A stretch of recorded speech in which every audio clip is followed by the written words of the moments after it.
नमस्कार, मी नम्रता वागळे. माझा विशेषमध्ये आपल्या सगळ्यांचं स्वागत.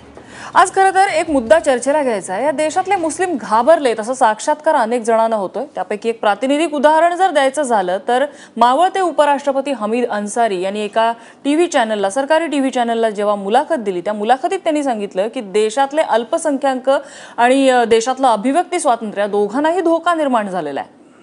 वास्तविक गेल्या काही काळामधल्या अशा अनेक घटना आहेत ज्यामध्ये सामाजिक तेढ निर्माण करणारे हे प्रकार घडलेले आहेत. मद्रास हायकोर्टाने वंदे मातरम सक्ती केली होती, त्यावर महाराष्ट्राच्या विधिमंडळात गोंधळ पाहायला मिळालेला होता. वंदे मातरम म्हटलं तर मुस्लिम धर्म हे त्याला परवानगी देत नाही, धर्म भ्रष्ट होईल, धर्माच्या विरोधात केलेलं हे ऍक्ट असेल, अशा प्रकारचं वक्तव्य झालं होतं. वारिस पठाण त्यामध्ये होते, राजपुरोहित यांनी त्याला विरोध केलेला होता. भाजपच्या लोकांचं असं म्हणणं होतं की वंदे मातरम सक्तीचंच केलं पाहिजे, पण ह्या सगळ्या करताना त्यांनी न्यायालयाच्या निर्णयाकडे कानाडोळा केला होता की न्यायालयाने सुद्धा सांगितलेलं की सक्ती करू नका.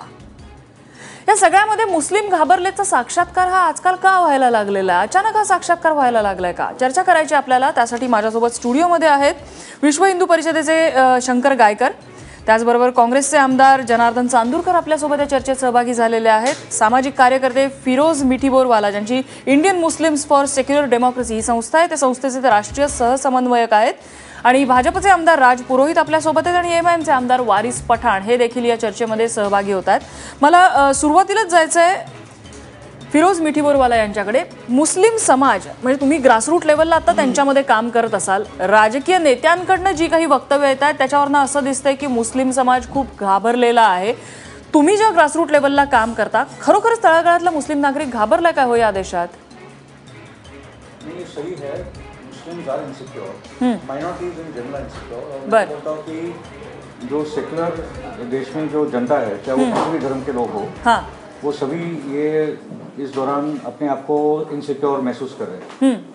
इसका कारण है कि मोदी जी के आने के बाद जो सबका साथ सबके विकास की बात हुई थी, उसमें जो मॉब लिंचिंग्स हुए हैं, ढाबों की मौत हुई है, कॉमरेड जिनका मर्डर हुआ था, ये जो सभी चीजें हुई और जिस प्रकार के एक डेमोक्रेसी में मेजोरिटेरियनिज्म का जो पूरा दबाव आ रहा है और जो रोज स्टेटमेंट्स आ रहे बीजेपी, वीएचपी, बजरंग दल के बहुत ही हार्डकोर किस्म के स्टेटमेंट्स आ रहे हैं, तो उससे एक असुरक्षता है, दंगे काफी छोटे पैमाने पे मगर है. तो ये जब सब चीजों को देखते हैं तो एक इनसिक्योरिटी जरूर है और उसमें से बार बार इस किस्म के कम्युनल मुद्दे को लाकर कभी बीजेपी की तरफ से, कभी ओवैसी ब्रदर्स की तरफ से ये जो पूरा एक माहौल चल रहा है, उससे इस देश को, इस समाज को जरूर नुकसान हो रहा है. अच्छा, म्हणजे तुम्ही असं सांगताय की राजकारणी जे काही वक्तव्य करतात ग्रासरूट लेवलमध्ये तसं काही वातावरण नाहीये? No, I am not saying that. Grassroots तक ये इनसिक्योरिटी जा चुकी है, दैट इज द प्रॉब्लम. और जो सामाजिक इनसिक्योरिटी जो महसूस हो रही है वो एक रियलिटी है. और ये सिर्फ आम मुसलमानों की बात नहीं कर रहा हूँ, जो मिडिल और काय कारण त्यामागचं असू शकतं, त्यांना इनसिक्योरिटी का वाटते? नहीं, आई थिंक ये देश का जिस प्रकार से हिंदूकरण और हिंदू राष्ट्र की तरफ जो बढ़ रहा है, जैसे सीताराम येचुरी ने कहा कि ये देश एक हिंदू पाकिस्तान बनते जा रहा है. क्योंकि और मैं तो बार बार बोलता रहता हूँ कि अगर ये देश कोई एक मुस्लिम मेजॉरिटी कंट्री होता है तो इसका इस्लामीकरण उसी प्रकार से होता है. और अभी ये जो हिंदूकरण जिस प्रकार से अभी चल रहा है, तो उसमें जो माइनॉरिटीज है वो अपने आप को इस पूरे माहौल में प्लेस नहीं कर पा रही. बरं, राजपुरोहित आहेत आपल्यासोबत. राजपुरोहित जी, वंदे मातरमवरनं जो काही गोंधळ झालेला होता विधिमंडळात, तुम्ही स्वतः होतात त्यावेळेला, आणि आता फिरोज मिठीबोरवाला आपल्याला सांगतायत की देशाचं हिंदू राष्ट्रीयकरण होतंय आणि त्यामुळे या देशातला जो मुस्लिम आहे तो स्वतःला अल्पसंख्य थोडासा दहशतीत वावरायला लागलेला आहे. नम्रता जी, फिरोजी जो फिरोजीने सांगितलं आहे त्यांच्याबरोबर मी सहमत नाही आहे. मी तुम्ही फिरोजी, तुम्ही मोहम्मद अली रोडला या, अब्दुल रहमान स्ट्रीटला या, भिंडी बाजारला या, कुठे पण मुस्लिम घाबरलेला नाही आहे. तुम्ही चुकीचा स्टेटमेंट करू नका. वंदे मातरम मद्रास हायकोर्टने सांगितलं आहे, कोणी विश्व हिंदू परिषदेने सांगितलं नाही आणि कोणी बजरंग दलने सांगितलं नाही. जे हायकोर्ट सांगतात तेच आम्ही सांगतोय की मद्रास हायकोर्टने सांगितलं आहे की वंदे मातरम स्कूल कॉलेजमध्ये करा. आता आज मी महानगरपालिका, मुंबई महानगरपालिकेचा धन्यवाद करतोय की तिने पण एक रिझोल्युशन पास करून सगळी महानगरपालिकाच्या स्कूलमध्ये वंदे मातरम करण्याचा एक प्रस्ताव पास केलेला आहे. फिरोजी, कुठे ते हिंदूकरण झालेलं आहे आणि कुठे मुस्लिम घाबरलेले आहे, वारिस पठाण कुठे घाबरलेले आहे. कोणी अबू अफजीन कुठे घसलेले आहे, वो तो आप लोग के कोणी दोस्त है भाई. मुस्लिम घबरले नाही. खूप व्यापार करत आहे, खूप नोकरी करत आहे, खूप तिथे चहलपहल आहे. तिथे मोदी राजा नरेंद्र मोदीच्या कामकाजात आणि राज्यात सगळे खूप खुश आहे. ते कुठे पण मुस्लिम घबरलेले नाही. आणि अन्सारी साहेब आमचे उपराष्ट्रपती आहे, आता 12 वर्ष ते उपराष्ट्रपती झाले. आता जाता जाताना सांगतात की मुस्लिम घबरतात आहे. ते पण ते चुकीचा स्टेटमेंट आहे, ते करायला नको होता. कशाला करायचे? एक उपराष्ट्रपती या देशाचा असं बोलतात मुस्लिम घबरलेला आहे. अरे आपण उपराष्ट्रपती आहे, कुठे घबरलेला आहे? हे राजनीती करू नये, कुठे हिंदूकरण होत नाही या देशाचा. हे जाणून बुजून हे सांप्रदायिक मिळवण्यासाठी काही मुठ्ठीभर लोक, MIM पार्टी, वारिस पटेल सारखे लोक ते जाणून बुजून वंदे मातरमचा विरोध करतात आणि ते सांगतात मुस्लिम घबरत आहे. कोणी काही घबरत नाही. आणि कुठे शुभ्र शांती आहे. मुस्लिम खूप व्यापार करते, मुस्लिम खूप आनंदात आहे. वारिस पठाण आपल्यासोबत आहेत. वारिस पठाण, आता राजपुरोहित असं म्हणतायत की केवळ हे जे राजकारणी म्हणजे वारिस पठाण तुमच्यासारखे राजकारणी ज्यांनी ही काही स्टेटमेंट्स केलेली आहेत त्यामुळे मुस्लिम समाजात संभ्रम निर्माण झालेला आहे, मुस्लिम समाजाला भीती वाटण्याचं बिलकुल कारण नाहीये.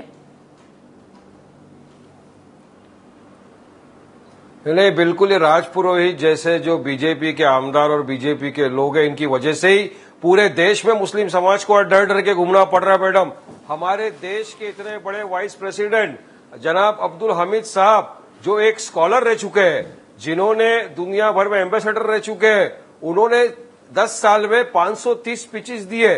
आप उनकी स्पीचेस पढ़िए. जो भी गलत था उन्होंने गलत कहा, जो सही था. मोदी जी के बारे में भी क्या अच्छा, उनकी स्कीम्स के बारे में कुछ अच्छा कहा, मगर जाते जाते उन्होंने कहा कि देश का जो मुसलमान है वो घबराया हुआ है. उसका मैं आपको एग्जाम्पल देता हूं मैडम. 3 दिन पहले मेरे यहाँ एक काम करने वाला शख्स, वो अपनी बीवी बच्चों के साथ जा रहा था अजमेर ट्रेन में. वो बोलता है वारिस भाई मैं कुर्ता इजार दाढ़ी टोपी लगाता हूं, मेरी बीवी बुर्खा पहनती है, मैं खाना लेके जा रहा हूं वेजिटेबल ट्रेन में खाने के लिए, मगर मेरे को डर लगता है ट्रेन में जाने के लिए, कोई प्रॉब्लम तो नहीं करेगा. तो सोचिए ये लोगों की मानसिकता और घबराहट आ चुकी है. क्योंकि जब से बीजेपी की सरकार सत्ता में आई है, इनका एजेंडा था सबका साथ सबका विकास, वो भूल गए. उस एजेंडे को कंप्लीट नहीं कर सके, 15 लाख रुपया ला नहीं सके, जॉब दे नहीं सके. तो हर आए दिन कभी भारत माता का इश्यू निकालते हैं, कभी वंदे मातरम का इश्यू निकालते हैं. जबरदस्ती थोपने की कोशिश, हिंदुत्व आइडियोलॉजी डालने की कोशिश की जा रही है इस देश में लोगों के ऊपर फोर्सफुली. जब संविधान जिस चीज की इजाजत नहीं देता, वारिस पठाण तुमसे करवाना चाहते हैं. आप जैसे लोग अरे राजनीति कर रहे, सुनिए राजपुरोहित जी, सुनिए. वारिस पठाण तुम राजनीति मत करो. राजपुरोहित जी सुनिए, मुसलमानों को डरा रही है. कोई राजनीति नहीं पार्टी है. मुसलमानों को डरा रही है. तुम जिम्मेदार हो. तुम अरे वारिस पठाण तुम जिम्मेदार हो.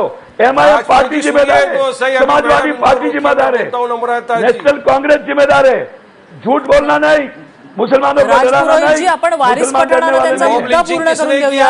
राजपुरोहित वारिस पठाणाला पूर्ण करून घेऊया. जुनैद को किसने मारा? बिल्कुल. अखलाक को किसने मारा? क्या बोले? जुनैद को किसने मारा? अरे गाय के नाम तो पे कश्मीर आप में लोगों कौन की मार रहा जानें है? लेते जा रहे नहीं, हो. कश्मीर में ट्रिपल तलाक अरे के मैटर कश्मीर के में अंदर कौन मार रहा है? मदाखलत करते जा रहे हो. सारे आतंकवादी कौन आजाद है? के ऊपर कभी बात आवाज, कर रहे हो आप? कभी इस पे बात. अरे वो वारिस पठाण, मैं तो बोल रहा हूँ तुम्हारे जैसे लोग जो संविधान में नहीं मानते, आप लोगों की वजह तुम्हारे से जैसे आज लोग देश संविधान में नहीं मानते, का माहौल हो कोर्ट चुका में है. नहीं मानते. आज संविधान की बात कर रहा तुम्हारी हूँ. वजह से मुसलमान हम समाज, संविधान को मानते अरे हुए मुसलमान ही समाज हिम्मत वाला समाज, कंपल्शन में नहीं मुस्लिम मानते. समाज हिम्मत वाला समाज है. हम संविधान वो को डरता नहीं, मानते हुए ही तुम डराने कंपल्शन की को नहीं कोशिश मानते करो. हैं. राजपुरोहित जी, MIM पार्टी, बिल्कुल. MIM पार्टी और तुम वारिस आप पठाण आग डरा लो. मुसलमानों को अपने वोटों के लिए आप डरा रहे बोलने ही हो. नहीं दे रहे. कोई मुसलमान डरने वाला नहीं. ठीक आहे. आपण आपल्या मुसलमान पॅनलवरती कोणी आणखीन डरणार काही गेस्ट कोणी आहेत, आपण बोलतो त्यांना नाही. सुद्धा बोलायची संधी देऊया. नाही. आपण दुसऱ्यालाही बोलण्याची संधी देऊया. फिरोज मिठीपोरवाला, आपण हे दोन्ही नेते इथे बघितले. बातें करके राजपुरोहित आणि वारिस पठाण येते तुमच्याकडे, मी तुमच्याकडे येते. आपण भांडण बसल्यानंतर मुद्दा पुढे जाणार नाहीये. तुम्हारे पे बंदी डालनी है. तुम्हारे वारिस पठाण आणि राजपुरोहित आपण भांडत बसलात तर मुद्दा पुढे जाणार नाहीये. फिरोज मिठीपोरवाला, पार्टी के लायक हे दोन्ही राजकारणी बघा कसे भांडतात. विधानसभा में आज हो गया था, हम लोग को बोलने दो यार. मुझे पता है मैं किस लायक हूँ. अरे मुझे पता है मैं किस मुसलमान लायक डरा हूँ, लो. आप किस लायक अरे मेरे होने लायक नहीं हो तुम. जी, अरे राज पुरोहित जी आणि वारिस पठाण जी, तुम्ही जर असे भांडत बसलात तर चर्चा या ठिकाणी होणारच नाहीये. सुनने की ताकत रखो. आप चिल्लाओगे तो क्या होगा? हमारी पार्टी को ताला लगाना है. तुम्हारे जैसे लोग इसमें कुछ अरे 12 साल में ताला, उपराष्ट्रपति अरे बीजेपी को लग जाएगा. MIM को ताला लगाना इतना आसान नहीं है राज पुरोहित. पुरोहित जी एक मिनट प्लीज. अरे ताला नहीं, बंदी लगानी है. बंदी. हाँ, आज सच बोल के गए कि ये जो देश ड्रामा में डर फुटबॉल का चल रहा है, कोई हेलो, नुकसान कर रहा है. ये जो बीजेपी और राज पुरोहित जी आणि MIM का वारिस पठाण, मी तुम्हाला थांबवते. पॅनलवरच्या दुसऱ्या गेस्टना सुद्धा आपण बोलायची संधी देऊया. ये दोनों फिरोज का जो प्रॉमिस करता है. बीजेपी और MIM का जो सेट मैच, बीजेपी और MIM का जो सेटिंग मैच वाला जो चलता रहता है, अकबरुद्दीन ओवैसी पे आज FIR तक नहीं है, वो अंदर भी नहीं है. और तस्लीमा नसरीन को तो आप लोग प्रोटेक्शन भी नहीं दे पाए, तो फालतू का ये सब नाटक बंद करो बीजेपी और MIM वाले. दूसरी जो बात मुझे बोलनी है कि सुप्रीम कोर्ट का एक बहुत इंपॉर्टेंट जजमेंट है ये पूरे फ्रीडम्स को लेकर, फ्रीडम ऑफ कॉन्शियंस को लेकर. जेहोवाज विटनेसेस जो केरला का एक क्रिश्चियन सेक्ट है, वंदे मातरम तो दूर की बात है, बट जब जनगण मन और भारत के झंडे को सलामी की बात है, तब भी सुप्रीम कोर्ट ने बोला है कि अगर उनके धर्म के खिलाफ वो बात जाती है तो उनको हम लोग एक्सेप्शन करेंगे. मैं वो मुसलमान हूं, एक प्रगतिशील धारा से आता हूं. AR रहमान की कल्चर और मेरी कल्चर एक ही है. मैं बचपन से वंदे मातरम बोलता हूं, मेरे लिए मेरे कोई धर्म संकट नहीं है. मगर पॉइंट वो है कि भारत का आम मुसलमान को वंदे मातरम से प्रॉब्लम नहीं है. मुल्ला मौलवी और ये MIM जैसी जो राजनीतिक दल है वो बड़ी प्रॉब्लम है. AR रहमान का जो गाना है वंदे मातरम, वो आम हिंदू, आम मुसलमान, आम ईसाई ये पूरे देश में गाता है. मगर जब भी इस बात की एक राजनीति होती है मेन इश्यूज को लेकर, उसको साइड ट्रैक करने के लेकर तब ये तमाशे MIM और बीजेपी के बीच में चलते हैं. ओके, सो एक तो मद्रास हाईकोर्ट का जरूर मामला है, मगर सुप्रीम कोर्ट का जो जेहोवाज विटनेसेस को लेकर जो जजमेंट है, मैं मानता हूं कि वो सबसे इंपॉर्टेंट का जजमेंट पढ़ो तो. और दूसरी जो पॉइंट है कि MIM जिस प्रकार की राजनीति को रिप्रेजेंट करती है, ठीक है, वो एक और वो आज वो MIM की राजनीति मुस्लिम समाज में से पिछली चुनाव में दिखाया गया कि वो actually MIM is losing support. BJP की जो पूरी मेजोरिटी जो राजनीति है एक अभी वो उभार में है, मगर मैं मानता हूं कि भारत की जनता वो संतुलन वापस ले आएगी और भारत की जो बेसिकली सेक्युलर डेमोक्रेटिक बुनियाद है उस पर हम लोग वापस उस दिशा में चलेंगे. चांदूरकर जी, सगळा मुद्दा या पुन्हा एकदा चर्चेवरती पटलासाठी म्हणजे वारंवार हाच मुद्दा येतो की देशातल्या मुस्लिमांना असुरक्षित या ठिकाणी काय वाटतं. म्हणजे इतके वर्ष गुण्यागोविंदाने हे मुसलमान नागरिक इथल्या हिंदू नागरिकांसोबत वावरत आहेत, ख्रिश्चन नागरिकांसोबत आहेत. आत्ताच हा साक्षात्कार का होतो की मुसलमान दहशतीत आहेत, आणि बरं हा साक्षात्कार सामान्य मुस्लिमाला होत नाहीये, राजकारण्यानं होतोय. राईट. नाही काय नम्रताजी की भारतीय जनता पार्टीचं सरकार दिल्लीच्या तख्तावरती करू नका, विषयावर बोला. अरे विषयावर बोला. राज पुरोहित जी, आपण त्यांना बोलून तरी देऊया, त्यांना मुद्दा तरी मांडू दे. मी तुम्हाला वेळ देते त्यांना क्रॉस करायला. आणि ते पेशन्स लूज करून ते तुम्ही सुद्धा फॅनेटिक नका हो. ऐकून घ्या माझं, मी काय बोलतोय. तुम्हाला पटलं नसेल तर माझ्या विरुद्ध तुम्ही बोलू शकता. अच्छा, तर माझा मुद्दा हा होता की दिल्लीच्या तख्तावरती भारतीय जनता पार्टीचं सरकार विराजमान झाल्यानंतर देशातल्या बाकीच्या राज्यामध्ये सुद्धा भारतीय जनता पार्टी प्रेरित सरकार कॉन्स्टिट्युशनली किंवा लोकांनी नियुक्त केल्यामुळे ते सत्तेवरती आलेले आहे. त्याच्याबद्दल कुणाची तक्रार असायची गरज नाही.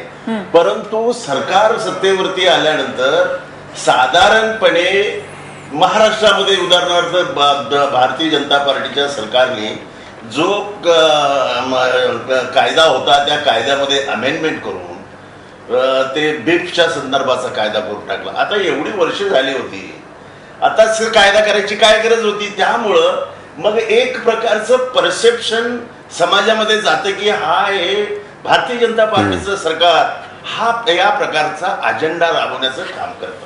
आणि ते हे समजा तुम्ही कायदा जरी केला तरी सुद्धा त्याचा अशा पद्धतीनं काही पॉलिटिशियन्स किंवा त्यांच्या संलग्न संस्था, खरं म्हणजे त्यांना कदाचित मान्य पण नसेल, परंतु ते खालच्या लेवलला जाऊन प्रचार असा करतात की आम्ही हा अजेंडा राबवणार आणि आम्ही हे will see that they will fall in line with us.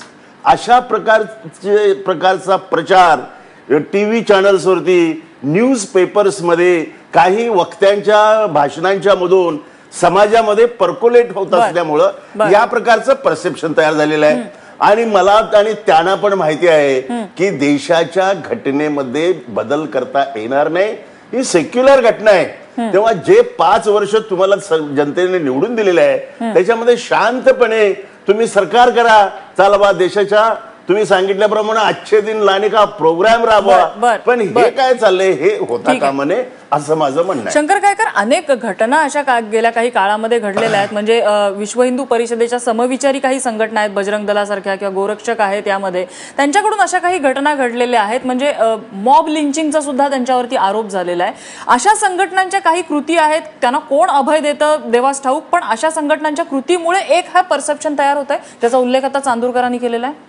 नाही, चांदूरकरांनी बरोबर मुद्दा मांडला. आपण ट्रॅकवर आहोत. नम्रता, मला फक्त एवढंच सांगायचं आहे की मगाशी जो तुम्ही एक विषय मांडला की ही जी वरची मंडळी आहेत यांनाच असुरक्षितता महसूस होते आहे.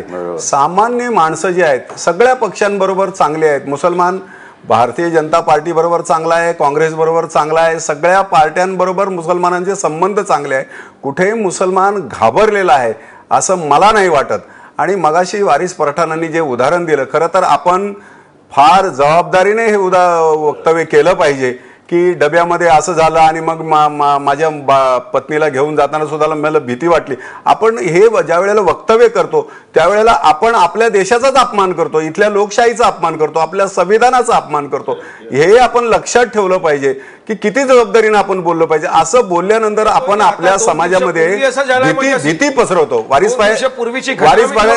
मी सांगतो, मी ज्या क्षेत्रामध्ये राहतो वारीजी, खरोखर तुम्ही पत्रकार आहात, तुम्ही तर फार जबाबदारीने बोललं पाहिजे एखाद्याने. आणि वकील आहात तुम्ही, आपण वकील आहात. मी एवढ्या करता केवळ विरोधाकरता विरोध नाही, आपण समाजाला सांभाळून घेतलं पाहिजे, समाजाला बरोबर घेऊन गेलं पाहिजे, समाजाला कॉन्फिडन्स तुम्ही दिला पाहिजे, आम्ही दिला पाहिजे, हे आमचं कर्तव्य आहे.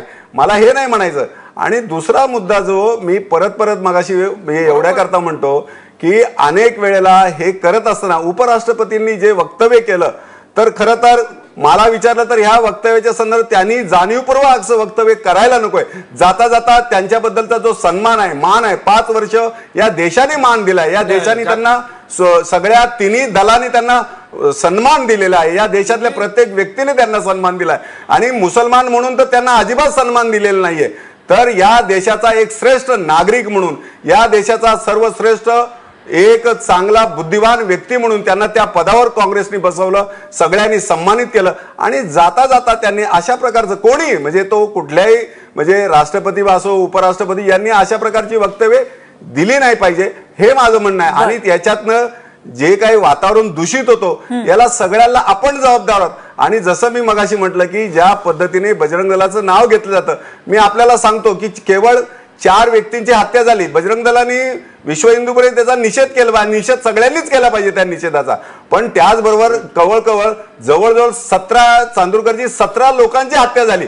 केरळ पासून तर समाजामधल्या अशा युवकांची हे जातीय तेढ निर्माण झाल्यामुळे 17 लोकांची हत्या झाली. त्याचं कुठेही आपण प्रोपगंडा झाला नाही, कुठेही टीव्हीवरती त्याच्यावर डिबेट झाली नाही. 4 माणसं गेली आणि ती खरोखर जायला नको आहे, त्याची निषेधाची गोष्ट आहे. म्हणून आणि याच्यात बजरंग दलाला जोडण्याचा, म्हणून मी परत एकदा सांगतो की त्याचं प्रूफ आणून द्या, त्याचं कुठेतरी नम्रता. मला एवढं सांगायचं की याच्यात मुद्दा खूप महत्वाचा बोललेला आहे वारिस पठाण. आता शंकर गायकरांनी ज्याचा उल्लेख केला की एखादी जर समाजामध्ये चुकीची घटना घडली, मुस्लिम समाजासोबत घडली, तर मुस्लिम नेत्यांनी त्यांना कॉन्फिडन्स द्यायला हवा. असं अशा वेळेला मुस्लिम नेते टीकेचा सूर का करतात आणि त्या टीकेच्या सुरामध्ये मग आणखी निगेटिव्हिटी क्रिएट होते. नहीं, टीके का सूर देने का सवाल नहीं है मैडम. हम तो उन लोग को बोलते हैं कि नहीं, ये देश अपना है, ये देश के लिए हम लोगों ने अपनी जानें गंवाई है आजादी के लिए. जब ये विश्व हिंदू परिषद, बजरंग दल, आरएसएस तो नहीं था उस वक्त. ये देश अपना है, हम गर्व से कहते हैं, हम हिंदुस्तान जिंदाबाद कहते हैं. तो डरो मत, इस देश में डरना नहीं है. मगर हर आड़े दिन एक ना एक इन लोग घटना कर देते हैं. अखलाक के दादरी से लेके जुनैद को ट्रेन तक मार दिया इन लोगों ने. आप देखिए तो क्या होगा. अरे समाज में से 17 लोग गए, 17 लोग गुजर गए. कभी इसका विश्व हिंदू परिषद ने और बजरंग दल ने, देखो आप ऐसी इस प्रकार की लाइन छोड़कर बात मत करें वारिस जी. आपको मालूम है इस देश के अंदर वंदे मातरम और इस देश के अंदर भारत माता की जय कहने वाले कम से कम 125 करोड़ में से आप 2-4 लोग ऐसे 125 करोड़ में से कई लोग भारत माता की जय कहते हैं, वंदे मातरम की कहते हैं, कि तो ये देश की हुंकार है, इस देश का स्वाभिमान है। आप क्या बात करते हो? बिना मतलब का आप बखेड़ा खड़ा करते हो। ऐसा नहीं करना चाहिए, आपको ऐसा नहीं करना चाहिए। शंकर गायकर, आपण या ठिकाणी गोंधळ करत बसलो ना, देश का वातावरण एकदम खराब हो चुका है। ये आपकी वजह से देश का वातावरण एकदम खराब हो चुका है। आप लोगों की वजह से देश का वातावरण एकदम खराब हो चुका है। की केवळ आणि केवळ तुम्ही आरोप करत बसलेला आहे। मी तुम्हाला एक साधा प्रश्न विचारलेला होता की मुस्लिम नेत्यांनी मुस्लिम समाजाला कॉन्फिडन्स देण्याऐवजी सरकारवरती टीकेचा सूर का केला जातो? मुस्लिम समाजाला कॉन्फिडन्स देणं, तुम्ही जर स्वतःला मुस्लिमांचे लोकप्रतिनिधी म्हणवता तर समाजाला कॉन्फिडन्स का देतो? कॉन्फिडेंस पैदा कर रहे हैं मैडम। वोटों के लिए या तो हमको हर दिन बोला जाता है कि आप नेशनलिस्ट नहीं हो, आप पेट्रियोटिक नहीं हो, आप देश छोड़ के चले जाओ, ये खाना है तो बाहर चले। हमको रोज चैलेंज किया जाता है। मुझे राजपुरोहित से नेशनलिज्म का और पेट्रियोटिज्म का सर्टिफिकेट आप गा के दिखाओ, आप पूरा गा के दिखाओ वंदे मातरम चैनल के ऊपर। आपसे मुझे देशभक्ति, राष्ट्रवाद का सर्टिफिकेट नहीं चाहिए। राजपुरोहित जी, आपसे मुझे देशभक्ति और राष्ट्रवादी का सर्टिफिकेट नहीं चाहिए। आप लोगों ने राजपुरोहितला बोलायला वेळ देऊ। राजपुरोहित जी बोला। लिए जो किया है तो आप सोच भी नहीं सकते हो। मला बोलायला नाही देत ते लोक। मी काय करू मॅडम? मला बोलायची संधी द्या ना। अरे राजपुरोहित जी, मला बोलायची संधी द्या, तुम्हाला ऐकायला लागेल। जय श्री राम बोल। अरे सच्चाई छुप नहीं सकती बनावट के उसूलों से राजपुरोहित जी। अरे जय श्री राम, सच्चाई कड़वी है मगर सुनना पड़ेगा। माफी सच्चाई कड़वी है मगर सुनना पड़ेगा। कोई मौलवी है अरे इस देश में? अरे मैं बोलता हूँ अरे आप फोर्स करेंगे मैं बोलूंगा, आप मेरे को बोलेंगे मैं बोल दूंगा। जय श्री अल्लाह बोलने वाला कोई मुझे हिंदू समाज से निकालने वाला नहीं। मुझे मैं जय श्री अल्लाह आप बोलो, शौक से बोलो, खुशी खुशी बोलो, मुझे खुशी है आप बोलिए, आप बोलो। लेकिन आप मुझे फोर्स क्यों करते हो बोलने के लिए? आप मुझे फोर्स नहीं कर सकते बोलने के लिए कोई भी चीज। राजपुरोहित जी, बिहार के आप फोर्स करते हो बोलने के लिए, मैं नहीं बोलूंगा। आप सर पे गन रख दो, नहीं बोलूंगा।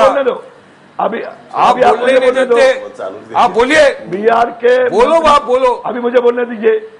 जय श्री राम बिहार के एक मंत्री ने कहा, मौलवी जी ने उसको माफी मांगने को लगाया। ये मौलवी जी कैसी मौलवी जी है? हजारों लाखों पवित्र कुरान में ये कहा है कि इस्लाम में दारू पीना हराम है। लाखों मुस्लिम समाज के भाई दारू पी रहे हैं, तो क्या उनके लिए फतवा नहीं निकालना? निकालो।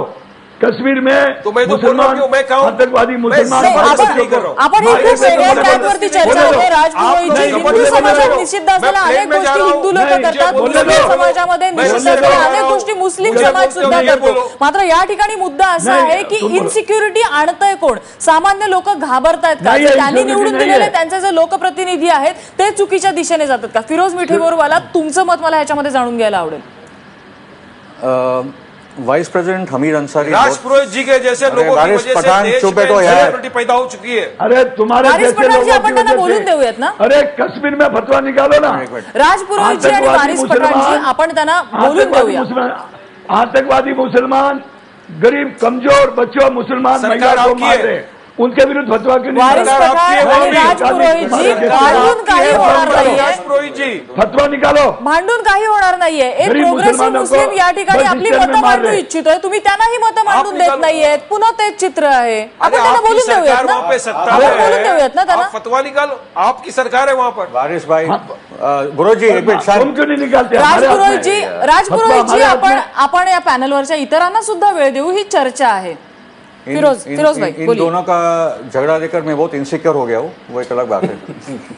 अभी पॉइंट ये है कि जो सीरियस मुद्दा है कि एक तो मैंने जो रेफर किया था सुप्रीम कोर्ट जजमेंट को लेकर जेहोवाज विटनेसेस के कॉन्टेक्स्ट में, उस पर एक देश पे चर्चा होनी चाहिए, जो फ्रीडम ऑफ कॉन्शियंस का सवाल है। दूसरी जो बात है कि जो वाइस प्रेसिडेंट हमीद अंसारी अगर जो बात बोल कर गए हैं, मैं मानता हूँ कि वो पूरी गंभीरता से बोल कर गए, क्योंकि जब जब भी हमीद अंसारी ने बात बोली है इस देश में, उसके पूरे टेन्योर के दौरान बहुत ही बैलेंस बात बोली है। तो उसके अंदर भी कोई बात आई होगी जिसके कारण उन्होंने ये बात बोली है। ये देश के, मैं मानता हूँ कि इस देश के प्रेजेंट कॉन्टेक्स्ट में और देश के भविष्य के लिए, और उसको सीरियसली गंभीरता से पूरे पार्लियामेंट को और पूरे विधानसभा को पूरे देश भर में इस पर चर्चा करनी चाहिए। तीसरा मेरा बोलना है, और मेरा बोलना है क्योंकि गायकर जी को मैं मिलता रहता हूँ और काफ़ी बातें होती रहती है, और मैं जानता हूँ कि उनका शायद I mean he generally feels that Muslim not feel insecure, मगर मेरा बोलना है कि I understand that Muslims are feeling insecure because एक प्रगतिशील कार्यकर्ता होने के नाते कभी कभी मैं भी इनसिक्योर फील करता हूँ। मेरे बहुत सारे मुस्लिम दोस्त इनसिक्योर फील करते हैं, जो मॉडर्न है, जो मीडिया में काम करते हैं, कई कॉर्पोरेट हाउस में काम करते हैं, मगर आज एक माहौल बन चुका है। वो माहौल के बारे में एक चर्चा हम लोग को करनी होगी ईमानदारी से। इतना बोलने से कि आप इनसिक्योर नहीं हो, और ये मेरा ये बोलना है कि हम जैसे लोगों ने मनमोहन सिंह की सरकार की भी बहुत टीका की, जहाँ जहाँ जरूरत थी। मोदी जी ने जहाँ सही काम किया हम लोगों ने उसको सपोर्ट किया है, जहाँ विरोध करना था हम लोगों ने विरोध किया है। हम लोगों ने इसको एक सरकार मान के हम लोग चले, वो हमारी देश की सरकार है। मगर आज देश के अंदर एक संकट है, समाज टूट रहा है, एक हिंदूकरण देश का हो रहा है, एक भगवाकरण हो रहा है, चीजें इंपोज हो रही है, ये बोलो नहीं तो मार खाओगे, ये बोलो नहीं तो आपका कत्ल होगा, ये सब चीजें चल रही है। और इससे पूरा समाज का, मैं खाली मुस्लिम समाज की बात नहीं कर रहा हूँ, मगर एक इनसिक्योरिटी एक इस देश में है, वो एक रियलिटी है जो हमको एक्सेप्ट करनी होगी। पण तुम्हाला असं नाही वाटत की जे नेते स्वतःला मुस्लिमांचे कैवारी म्हणवतात त्यांनी कॉन्फिडन्स द्यायला पाहिजे समाजाला? देखिए पॉइंट ये है कि MIM जैसी जो पार्टीज है, वो अकबरुद्दीन जो ने बोला था कि 15 मिनट दे दो, हिंदू इधर मुसलमान इधर, पुलिस को कर देंगे, हम लोग देख लेंगे हिंदुओं को, ये वो वाली पार्टी। देखिए टॉपिक और दूसरी बात है, नहीं दूसरी बात है कि बीजेपी और MIM के बीच में, बीजेपी और MIM के बीच में जो सेटिंग है वो भी सब बातें हैं, ठीक है। मेरा मानना है वारिस भाई चुप बैठो यार, मेरी बात करने दो, बाद में आप बात करना, मेरी बात करना। उनको प्रॉब्लम है कि इस देश में जो कॉन्जर्वेटिव ऑर्थोडॉक्स मुस्लिम एलिमेंट्स है, आप क्या जो मुस्लिम एलिमेंट्स जो कट्टर है, और मैं आपको वापस बोल रहा हूँ कि जो लोग बहुत बड़ी, और मैं खाली बात एक आखिरी बात बोलना चाहता हूँ, मैं एक आखिरी बात बोलना चाहता हूँ पूरे जी, आप शांत रहिए। मुसलमानों की दुश्मन है पूरे जी, मैं एक इंपॉर्टेंट बात बोलना चाहता हूँ प्लीज। मेरा ये बोलना है कि ये जो मुल्ला मौलवी मुसलमानों का दुश्मन, पुरोहित जी एक मिनट प्लीज, मुसलमानों का दुश्मन, राजपुरोहित जी त्यांना त्यांचा मुद्दा पूर्ण करू दे, माझी वेळ संपत आली। मुझे एक आखिरी बात बोलने दीजिए प्लीज। यही तो हमीद अंसारी बोल रहे हैं, एक मिनट मुझे आने की वजह से इनसिक्योरिटी फील हो रही है मुसलमानों को, पुरोहित जी प्लीज। MIM पार्टी माझी आखरी बात, या ठिकाणी खरं तर वेळ संपत आलेली आहे। मुद्दा असा आहे की या ठिकाणी कोणीतरी चांगलं बोलायला लागलं ना तर त्याला सुद्धा हे राजकीय नेते बोलून देत नाही। एक्स्ट्रीमिझम मग तो कोणत्याही धर्मातला असू दे, कोणत्याही विचारांचा असू दे, तो वाईटच असतो। आणि दुसरी गोष्ट, हा खूप मोठा देश आहे, या मोठ्या देशामध्ये चांगल्या लोकांची संख्या सुद्धा तितकीच मोठी आहे। त्यामुळे एखादी वाईट घटना घडली तर काहीतरी मोठं घडलंय, त्यामुळे घाबरून जाण्याची अजिबात गरज नाहीये। कोणतेही वाईट साक्षात्कार करून घेऊ नका। भारत माझा देश आहे आणि तो खूप चांगला देश आहे। एक्स्ट्रीमिझम हा वाईट आहे, पण माझा भारत नक्कीच चांगला आहे। आणि या एक्स्ट्रीमिझम मधनं जे काही वाईट गोष्टी छोट्या छोट्या येतील त्याला सगळ्यांनी मिळून तोंड द्यायचंय आणि त्याला संपवायचंय। या चर्चेसाठी आपल्याला सगळ्या मान्यवरांनी वेळ दिला त्याबद्दल त्यांचे आभार। माझा विशेषमध्ये इथेच थांबतोय। बघत रहा ABP माझा।